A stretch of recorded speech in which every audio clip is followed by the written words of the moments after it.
ایمان والا کسے کہتے ہیں؟ داڑھی والا، ٹوپی والا، جبے والا؟ ایمان والا کون ہے؟ سرما لگانے والا، عطر لگانے والا، گوشت کھانے والا؟ کیا ایمان والا؟ ایمان والے کی علامت ہے کیا؟ آج کی جو ضرورت ہے میرے عزیزوں، اب ہمارے بچے جو نئی جنریشن ہے،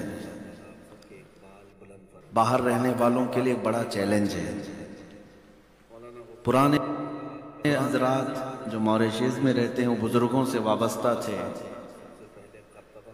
اور کثرت سے یہاں علماء کا آنا جانا لگا رہتا، اب بھی ہے، لیکن اس زمانے میں آسانیاں تھی اور دھیرے دھیرے مشکلات بڑھتی چلی جاتی ہیں، سرحدوں کی پابندیاں، جس کی وجہ سے اب پیدا ہونے والی جو جنریشن ہے وہ زبان سے دور ہوتی جا رہی ہے، یا پھر دین سے دور۔ اب کے بچوں کا سارا دین انٹرنیٹ پر ہے، یہ سارا کا سارا اسی پر ڈیپینڈ کرتے ہیں۔ اکثر تو گوگل کے شاگرد ہیں، جو سمجھ میں نہیں آیا وہ گوگل سے پوچھ لیا۔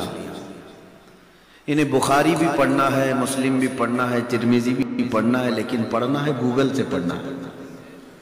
سینکڑوں ویب سائٹس انٹرنیٹ پر موجود ہیں، ہمارے بچے اسلام وہیں سے سیکھ رہے ہیں۔ تو یہ ہمارے لیے چیلنج کا دور ہے۔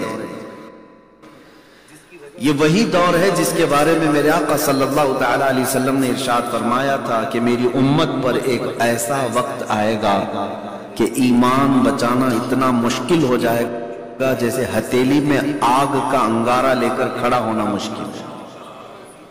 یہ وہی دور ہے۔ اور ایک حدیث پاک میں میرے آقا صلی اللہ علیہ وسلم ارشاد فرماتے ہیں کہ صبح مومن ہوگا، شام میں کافر ہو جائے گا۔ شام میں مومن سوئے گا، صبح کافر اٹھے گا۔ قیامت کے قریب وہ دور، وہ چیلنجز بھرا ہوا تو یہی ہے۔ یہاں پوری دنیا نے مل کر کے جو ہمارے اوپر کوشش کی ہے وہ کیا ہے؟ آپ کے نعرے نہیں چھین سکی آج تک، آپ کے عشق رسول کو نہیں چھین سکی، لیکن انہیں پتا ہے ڈائریکٹ ہم ان سے کوئی چھین نہیں سکتے۔ میاں مسجد نہیں چھین پاتے، دین ایمان بات کی بات ہے، لیکن طریقہ کار الگ ہے۔ چوہا ڈائریکٹ پورے گھر کو نہیں کھاتا، پہلے وائرنگ کو کاٹتا ہے۔ جو گیس کی پائپ لائن ہو یا قیامت کے قریب وہ دور، وہ چیلنجز بھرا ہوا تو یہی ہے۔ یہاں پوری دنیا نے مل کر کے جو ہمارے اوپر کوشش کی ہے وہ کیا ہے؟ آپ کے نعرے نہیں چھین سکی آج تک، آپ کے عشق رسول کو نہیں چھین سکی، لیکن انہیں پتا ہے ڈائریکٹ ہم ان سے کوئی چھین نہیں سکتے۔ میاں مسجد نہیں چھین پاتے، دین ایمان بات کی بات ہے، لیکن طریقہ کار الگ ہے۔ چوہا ڈائریکٹ پورے گھر کو نہیں کھاتا، پہلے وائرنگ کو کاٹتا ہے۔ جو گیس کی پائپ لائن ہو یا